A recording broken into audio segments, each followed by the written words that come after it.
2028 तक पूरी तरह लागू होगा 8वां वेतन आयोग, लेकिन फायदा 2026 से ही मिलेगा। बेसिक सैलरी 18,000 रुपये से 44,000 हो सकती है। जल्द ही आप मोबाइल नंबर पोर्टेबिलिटी की तरह अपना गैस कनेक्शन भी किसी भी कंपनी में बदल सकेंगे। Petroleum and natural gas regulatory board ने इसकी तैयारियां शुरू कर दी है। इससे कंज्यूमर को ज़्यादा चॉइस मिलेगी और सर्विस बेहतर होगी। लखनऊ में परिवहन निगम ने यात्रियों को राहत देते हुए एसी बसों के किराए में छूट की अवधि बढ़ा दी है। पहले यह छूट 30 सितंबर को खत्म हो रही थी, जिसके बाद किराए में 10% की बढ़ोतरी होनी थी। अब यह छूट अगले आदेश तक जारी रहेगी, जिससे यात्रियों को जनरल समेत सभी एसी बसों में कम किराए पर यात्रा करने का मौका मिलता रहेगा।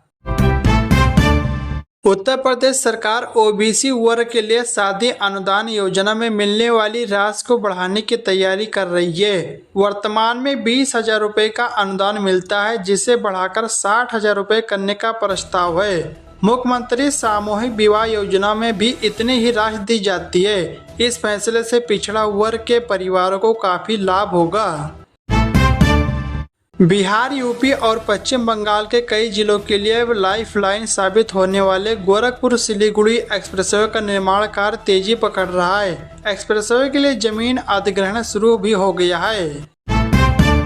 भारत से भूटान का सफर अब ट्रेन से भी मुमकिन होगा। रेल मंत्री अश्विनी वैष्णव ने बड़ी घोषणा करते हुए इसकी जानकारी दी है। यह पहली बार है जब भारत और भूटान को रेल नेटवर्क से जोड़ा जा रहा है। जानकारी के मुताबिक भारत रणनीतिक दृष्टि से महत्वपूर्ण पड़ोसी देश भूटान को रेल नेटवर्क से जोड़ने के लिए 4,000 करोड़ रुपए से अधिक खर्च करेगा।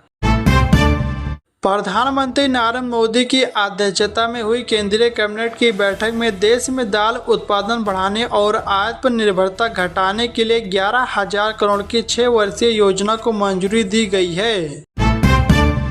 यूपी के प्रयागराज में कृषि विभाग की ओर से कराई गई जांच में 28,000 दंपति ऐसे मिले जो पीएम सम्मान निधि योजना का लाभ उठा रहे थे। विभाग ने अपात्र लाभार्थियों की रिपोर्ट तैयार कर केंद्र सरकार को भेज दी है। अब रिकवरी होगी।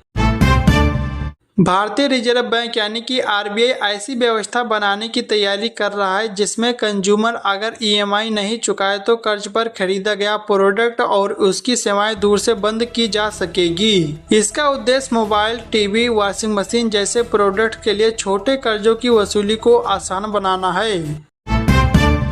उत्तर प्रदेश सरकार ने गन्ना किसानों के हित में नई गन्ना सट्टा एवं आपूर्ति नीति जारी की है। इस नीति में छोटे किसानों और महिलाओं को प्राथमिकता दी गई है। नए सदस्यों को गन्ना आपूर्ति में विशेष लाभ मिलेगा। छोटे किसानों को पेड़ी गन्ने की पर्ची पहले मिलेगी, जिससे 13.12 लाख किसानों को फायदा होगा।